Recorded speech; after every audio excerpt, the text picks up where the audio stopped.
Ladies and gentlemen, hello. We are DebateSensei. It is Tim CV from San Diego State University, Bizolutions. Yeah. We got Matt Shapiro, Esquire. Hello. JD, formerly. Formerly known as the JD. Formerly known. Hey, man, we went through that whole process on air. That was cool. Yeah. I'm Jared Kubika Miller. I am your communications professor, debate coach. All of us are debate coaches, but yeah. Masters in rhetoric. Yeah. Baller extraordinaire. And I got my Cavassier. Oh, man. Oh, Tim Meadows. So we got ourselves a pretty complex topic that we are not going to get anywhere close to any level of depth on, but it's the CEDA topic. CEDA, for those who don't know, is the Cross-Examination Debate Association, the college policy debate. So that's different than what we were talking about a little bit ago, a few weeks ago, about water resources. That was the high school level policy topic. There's a bunch of different organizations and stuff like that, and we don't talk about CEDA too much because, I knew a lot of people in CEDA, and I never competed in CEDA. Let's just start with that. I remember just a funny story about policy debate. When I went to Cal State Fullerton, they had a policy team and they had a public forum team, and I tried out for the policy team, and the first thing they did is they just gave me a piece of paper and they're like, read this as fast as you can. And I am a very slow reader. So it did not end well. It ended in laughter. And they're like, oh, so you're going to do public forum. And I'm like, all right, we're going to do public forum. But the policy debate is the most no joke of all of them in my mind. It requires probably the most preparation by far, and I mean, it depends on what team you're on. There's some really interesting projects. I mean, when I was going through school, like Louisville had a really interesting project, and it very much influenced Long Beach's approach to CEDA.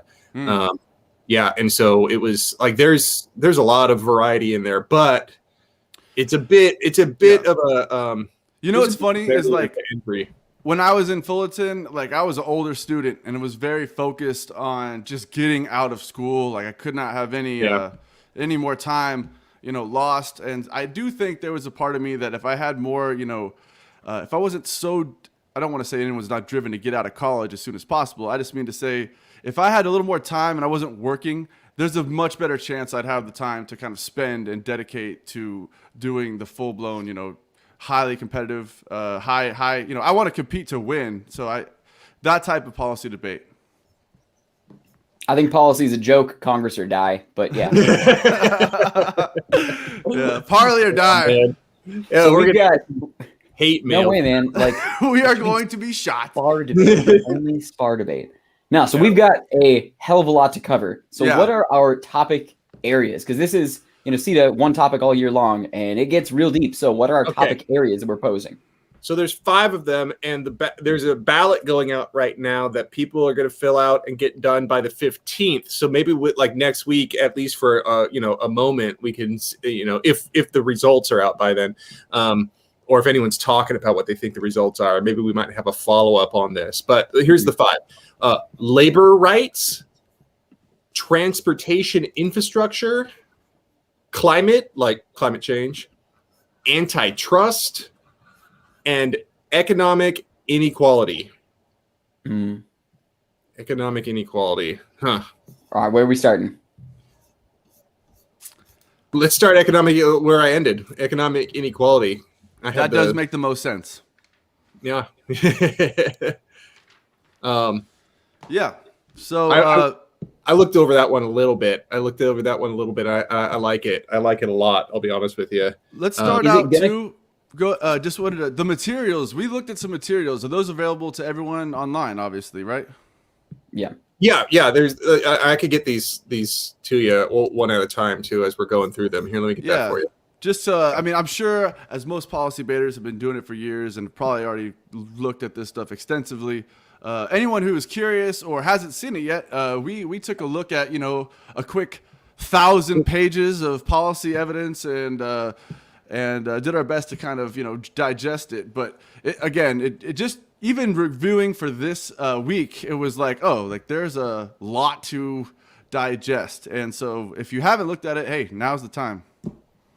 Well, actually, those are the wrong posts right there. That's like, I gotta get rid of those things. Don't click those. Yeah. Very straightforward. You've got like some common cases that are probably going to come up in the income inequality are, you know, ridiculously increased taxes, right? So tax the hell out of the rich. You can say like any, you know, corporation or individual that makes over $1 billion or some just unfathomable amount of money.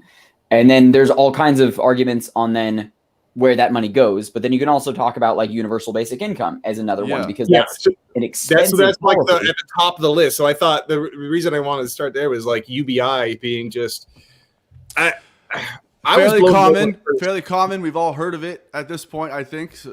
Yeah, but seriously, I heard about it like maybe 2 years ago. Like that was my first, and like maybe I'm just out of the loop or something. No, because you talked about that in 2008. I remember bringing that up in rounds then, and I hadn't heard about it until recently. When you get old, the years just blend together, man. They just blend together. Age does that, deteriorating brain cells and all. But I mean, I feel like it was like Andrew Yang. The last 5 years. So it's definitely saw way Andrew more popular Yang on now. Joe Rogan, and that seemed to be what popularized it. Like that's where I saw it starting to really go big. Because like that was his platform, right? It was like, I want to be president, but more than anything, I really want UBI to be like the thing that we all talk about. And like, cool. I appreciate that you use that platform to, you know, progress what you think is important. So I thought that was kind of a cool direction, but I think that comes up in so many rounds. I think that's already like, you probably have your first 3 or 4 responses already set. So like the case probably should bring up like common objection is this, and another common objection is this, and another common objection is this. You start the debate at like the 4th or 5th level deep, because I think it would end up becoming really bland to just have the same UBI conversation every time, especially in something as deep as policy, where you get the luxury of going really far into topics like over the course of an entire year. Yeah. I thought this one of all of them, first of all, the list they provide with kind of just some ideas, they flesh out pretty tangibly how to run certain things. They discuss universal basic income, reparations for slavery, minimum wage increase, wealth tax, as Jared was mentioning, or Tim, increasing taxes, federal job guarantee. I saw that on page 10. I don't fully understand that, but I also kind of understood it to mean that the job you have, the government kind of makes sure that your wages aren't stagnant to some extent. I'm sure there's a lot more than that, but there's a lot of very economic ways to deal with this. But I thought even beyond, what they provide, first of all, anything you can think of and operationalize as a plan you could use, and you wouldn't necessarily even need to do it with economics. I was thinking there's very like social things you could do, or even things like targeting hiring and firing, stuff like that. Different processes aside from simply just increasing people's finances or increasing taxes. Well, the reparations thing is fascinating too. I think that kind of gets dismissed all too easily in sort of like pop media, and like some of the nuances in those arguments are just absolutely fascinating. Like, I mean, some people just kind of picture it as like, oh, we just write a check to people who can prove some sort of lineage to it. But it's like, it's way more complicated than that and sophisticated than that. There's things like educational scholarships that are guaranteed to it. That would be ways of doing reparations. And there's this case just in Huntington Beach, not Huntington, Hermosa Beach, the other really white beach, that yeah, it was like somebody like their restaurant was like taken away from some white like straight up. The Klan came in and took their restaurant and said that doesn't belong to you anymore because you're black, and that happened 100 years ago. And they like after 100 years, and they're like, Yeah, that did happen, and so we're going to give it. I think they're giving the land back to their family and stuff like that. And so there's really some really specific, nuanced, and hard, like difficult stories to tell that I don't hear it all that often, because reparations is just portrayed as, oh, we're just going to cut black people a check. I'm like, it's not that, man. It's way more than that. I mean, whatever the premise is on that, it definitely stems from the very focal point of the topic, economic inequality, acknowledgement of inequality. Yeah. I think that's probably like step one, if, in some rounds, just, and also just, addressing that head on. I think the reparations one specifically is, that's what it is. It's acknowledging a historic issue and a present economic inequality. All of these do. Whatever one you're most comfortable with or you have the most research on, the list on this one was a good list of things you could attack. And I think, there's kind of a pretty fair AF and neg ground, maybe skewed a little toward the AF, but at least in a debate space. But, well, remember, this is just a topic area, so the actual resolution could be any of those or a combination of more than one, So I guess I'm assuming that it would be like the advocate on the AF would be for some change to alleviate economic inequality. Yeah. And that's an assumption. It would be crazy if they put it in the negative and said the AF has to like decrease, increase inequality. yeah, that would be a crazy AF. Oh my God! All right, next, antitrust. That's the one that I would vote for. I think that as a topic is discussed too infrequently. I think like the environmental topic is certainly important, and it is discussed all the time. I think income inequality and like UBI is important and is discussed all the time. Transportation gets kind of interesting. Labor, I think, is kind of dumb, and so I vote on the antitrust. I think that is one that is just like so poised to be, a huge case, right? Well, so you've can you got explain a bit like what it is and what you're advocating. Like, examples, right? You've got like Standard Oil and American Steel and these like giant monopolies, right? So like Rockefeller, Carnegie type of Amazon. There are equivalents today, Tim. No, right? So like this is the historic precedent, right? Of like these companies that would become so big that they would be able to buy up all competitors, expand out to any additional resources. They were just so enormous that there was no means of competition for any other competitors. So then, fast forward to the 90s and you get Microsoft getting hit with antitrust policies because they would become so big. And then something interesting happened where you get the tech boom of like post.com bubble, but then into like companies that be like the SaaS era, right? Like software as a service.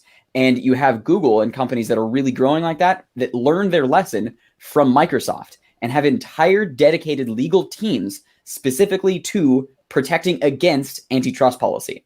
Like, think of how many areas Google or Amazon or, whatever, like name your giant, how many areas those companies have a product or service that they are the dominant product or service, right? Like, everything from physical goods and delivery to like internet services that, an area there. That's a very big one, by the way. Fallen off, but there are also areas where they are still like the dominant, basis. I mean, Apple, you could maybe argue to an extent as well, but like where they are the only solution or becoming quickly the only solution, and they just buy up all competitors. So I think that area is ripe for good debate because those companies are so freaking well prepped for the battle to happen. Like if the government came a knocking with antitrust articles or whatever they come with, I feel like, sweet, here's our like 10 years and $1 billion worth of investment into fighting this back. Like they're not going to lose. And I think that is insane when like it's so big that even it can't be defeated by the policies that are supposed to be place to keep it from getting too big. They're going to start bankrolling debate teams just to win. Oh, straight up. I mean, like, I'm not going to not accept Jeff Bezos' money if he wants to throw it our way. Like, our team, I think, has, flexible standards on antitrust policies if it means that we get, sick new jackets. Yeah. I mean, I know everyone watching, definitely all these policy people are fully aware of this, but just to kind of explain it hopefully to someone who doesn't understand. Amazon is the best example I could think of right now, where Facebook is pretty good. Facebook, I guess, too, where Amazon undercut everyone's prices for years and have put people out of business because of that. And I think, just to be, shedding some shade on Bezos, the prices on Amazon are now going up. If you've noticed, like things are often more expensive on Amazon than they were before. I'd like to think that's partly because of kind of this antitrust stuff going on, where they are in kind of control of the market, and that's because they've put all their competition to bed in so many ways. That's something that affects all of our lives. And this whole premise of this debate is about that concept being wrong, basically. The big one, Tim, you brought it up also. I remember reading about it in law school with a couple cases concerning internet service providers and utility providers for internet and phone. Right. One antitrust form isn't necessarily like Amazon, meaning there's one company that's kind of usurping the whole world. The cable providers, any sort of collusionary agreements they have, which kind of set prices to alleviate competition between each other, that is a whole other element, which could be, I'm sure, transcendent to other avenues. I don't know that just off the top of my head, but to attacking the antitrust case, and any sort of research you have on something like that would be beneficial to you at this point. Yeah, I think that's a good one. I think the social media aspect is definitely really, like, it's timely. Like, there's more antitrust discussion happening now than there has been in, probably about a decade, really. And so kind of riding that wave kind of makes a lot of sense. Why? I mean, for instance, like, I understand if you're in certain locations, you can only get certain internet service. You know what I mean? Like, they only provide this one. And I think part of the antitrust thing is, like, people aren't kind of stepping on toes because it's all the same, and we're not trying to fight. I'm sure there's a bunch of fighting, but to some extent, you can't just pick Spectrum or, some other one at any location because of this non-competition, right? My question, Jared, to you is, like, as far as social media, I understand that I guess Facebook is a monopoly, but I also don't understand how that, like, everyone chooses to go on Facebook. So there's a choice there, which I'm kind of having a hard time understanding how it. Well, no, like splitting them up like Instagram and Facebook. Like Instagram and Facebook together are they're the same company, and so the amount of control they have over personal data is what it is. And so that, like, they have so much information on individual people that sort of resource is what is That's I think really a media, not social, but I think a media antitrust case would be the most compelling, or like one of the most compelling, when you figure like every media outlet out there is owned by like the same three corporations, right? And local syndications are just snapped up left and right. So like there exist very, very, very few news publications that are not part of those big three. Damn, there's an opportunity to break some stuff up, especially like, I think it's really poignant with the fact that like people don't believe the news, and sort of for good reason. Like there's some like legit reason to be skeptical of news when it is coming from like the same three organizations that are propped up by, the same like political parties or whatever. Like, I think that's an area ripe for antitrust as well. The news, I mean, we're not going to talk about this very long, but just remembering how we've talked about how the news often talks about the same facts. The facts are these little golden nuggets in the news today. It used to be all facts, but now it's just like a little fact and then a spin, an opinion. I mean, and I think all the news, the fact that they wouldn't report something is scary. That's where the monopoly really scares me. I mean, stories can be killed, and that's terrifying, right? Yeah. But remember that there's always gonna be a spin. I thought that just to kind of transition, I thought antitrust kind of had similar flavors to labor, not in the fact that they kind of attack different sides of the same coin, right? So there's a labor topic, right? And I don't remember exact wording. The wording isn't exact yet, but let's talk about labor and maybe similarities to antitrust, but also definitely how it's different and how you'd attack those things. Here's why I think it's dumb. I think at least the way that it's posed, it's set up, it's like, I think it should just back its way into income inequality, because it's talking about like increasing laborers' capability for collective bargaining, unionization, organization, etc. Yeah. I think that tactic of fighting back against major conglomerates and like bad labor practice is kind of antiquated when you look at like the, costs and things that go into it versus how much money is paid to Amazon employees, right? Or Google employees, or any of the media conglomerate employees. It's not the case that it's like, packing district, Upton Sinclair level, the jungle type of conditions. I mean, like Amazon, maybe you can argue that it is actually that bad, but for the most part, it's not the same kind of labor conditions as much as it is how poorly companies like Uber and Lyft maybe are, abusing different policies. I think it just gets messy, and I don't think collective bargaining or unionization are the tools that will effectively dismantle those juggernauts of the 21st century. Maybe of the 20th century, but I don't think that same skill set of that same collective set of tools is going to be nearly as effective, especially when unions have become just as corrupt as like the organizations or close to it in many instances. Like unions can become really nasty as well, just what they claim to be fighting against.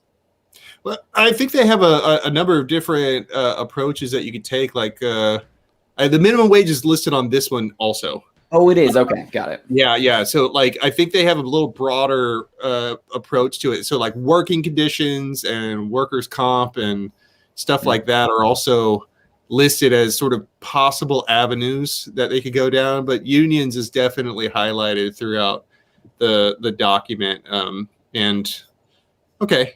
Yeah. I thought all three that Tim just mentioned, that this labor topic, the economic inequality, and antitrust, were very AF leaning, assuming that the AF is supposed to benefit those things with their resolution. Again, if the AF has to like oppose those things, then they have this. I would say that it's swayed against them.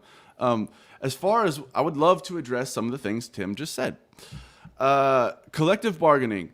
I think that one of the beautiful things about the labor topic is students would learn a lot about collective bargaining and hopefully the historical significance of what people went through in the past, which in my mind is very telling of where we are going now. I disagree, Tim, that although you're right, these companies have created a situation where if you take a video team into an Amazon warehouse, it looks like everything's clean and everyone's wearing their uniform and getting paid and it's all good. But all of these companies are, this is an opinion, this is not necessarily fact, are focused on one thing, and they're focused on shareholder bottom lines. And a shareholder is someone who has a stake in the company. It's not the employee.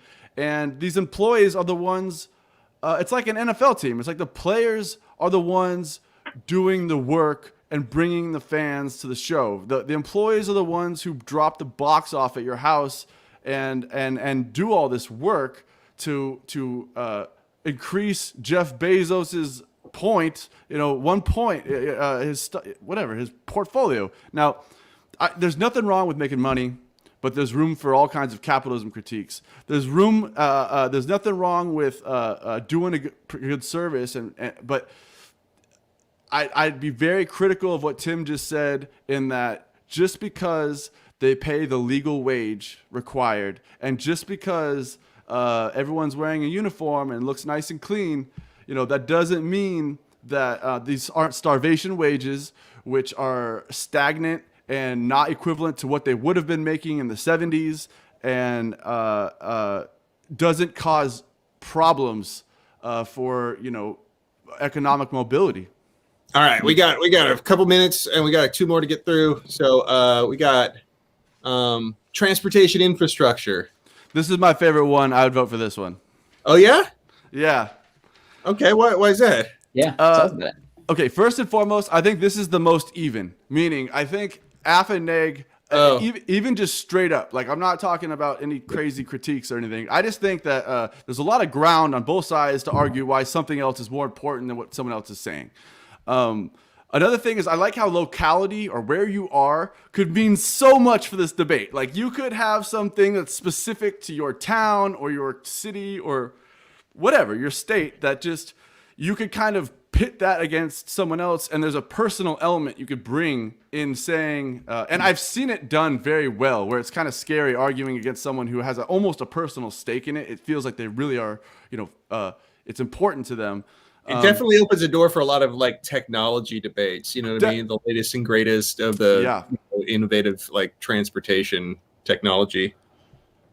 Yeah, and it also, I just read in some of the stuff we were looking at. It's been a long time since we've had a CEDA resolution about transportation infrastructure, according to them. And I just think that of all the reasons to do something, one of them is to do novelty. Like, it's just been a while, and let's get people looking at kind of something else. Do you think it just comes down to like roads and jobs versus crappier roads and it's too expensive? Like, does it get, I'm sure it does, but like, where do you see it getting more nuanced than that? Well, okay, there's a couple of things that come to mind. First and foremost, we have joked on this show so many times about building a freeway to Reno, which we all live in like LA, basically Orange County. It would be hilarious if you ran the build a freeway to Reno plan. Okay, I'm giving it to all of you to go figure it out. As a born and raised Renoite, please don't. Not only do we not want Renoites in Southern California, they really don't want Californians more in Reno. It is overrun. It is overrun. I'm going now. I'm very a combative person, so now I'm definitely going. But anyways, okay. So what could you do? Tim, you're always talking about how you think it's really important to run counter plans. I think in this transportation infrastructure, topic, there would be a lot of room for counter plans. You'd have to fight permutations pretty hard. You'd have to deal with, you have to really kind of iron out how there's not enough funding to do both, as we talk about. It doesn't really work. Yeah. No, but it could work if you do it right. You can do it right. And my point also is that if you don't want to run a counter plan, things like the bullet train, I don't know if you guys remember that. We're in California again. They've been talking about building a bullet train from LA to San Francisco for like 20 years. I think I voted for that in my first election when I was 18 years old. I am now 34. There is no bullet train. So like, there are certain plans where you can argue without a counter plan on the neg and say, this is not feasible. This is not realistic. There's better ways to spend the money. And then accompany that with a counter plan or something like that. And just the importance of the debate would be kind of creating the importance in why what you want to do is more important and saving lives. It could ultimately end up in the same generating jobs, long-term jobs versus short-term jobs. All that stuff could come into play in this debate. And it's a little dry, but I think it's fair. I like how it's fair without, in my mind. Well, last one is climate change. I probably boring. I've heard a lot of climate change debate, and it's important to have that debate, but it's also important to have some of these other debates too. Didn't we solve climate change on this show like 3 or 4 weeks ago? Like, why are we still talking about it? We definitely came up with plenty of good answers. Like, just do those. I mean, it does open up another so the transportation and the climate change both open up to technology solutions, which are interesting, and that's fun sometimes to do that research, but I feel like I've seen those debates a lot over the years. Again, the climate change debate, is it an existential problem, meaning we are literally all going to die if it doesn't solve? Yeah, it is. And has that been something we're all aware of, especially in our community, for a long, long time? Yeah, it is. Do the policy teams at all these big schools probably have an entire file already created on climate change that they need to update with the newest information? And are there things being done that you could argue? Yes. So again, just like, this is a good one for all of you climate change wanters and voters, more power to you. You might be lazy because you probably have this whole plan written out, and that's, what about the skeptics, though? Is this a topic that's really inclusive of those? That would be a great topic. Climate change does not exist. The affirmative is up first. No, that would be great. Man. All right, let's do the vote. I think we all had a vote throughout it, but remind me again. Tim, yours was Antitrust. Yep. Antitrust. Mine was transportation infrastructure. I think I'd go with the economic inequality. I think I'd like that one. That was probably my second choice. Yeah. Yeah, I think economic inequality, like a lot of debates go that path anyways. So I think that's a safe one. I don't know, maybe they'll consolidate and just be like, all right, we're gonna, cut a couple of these out or mold a few together, given that like the labor one and economic one kind of go together, and environment and transportation do as well. So I think there may be ways to merge them. Definitely. Or like if there's one that you really love, maybe you'll still get it even if another one comes up. Like that one you have your whole case written out from 3 years ago. I hope you get it. I hope you get it again. Good luck to all of you. I get it. It's a lot of work, Yeah, people love their back files, man. I wish I had a big old back file. It's a big one. All right, one last comment. Here we go. It does not affect the flat Earth. That's a good point. Couldn't have said it better myself, Nolan. The rays bounce straight off at a 45-degree angle. Thanks for joining us. Yeah, or with the spotlight sun, it doesn't work that way, right? All right. Everybody, that's our time. We'll see you next week. It is Tim, Matt, and Jared. See you later. Take care.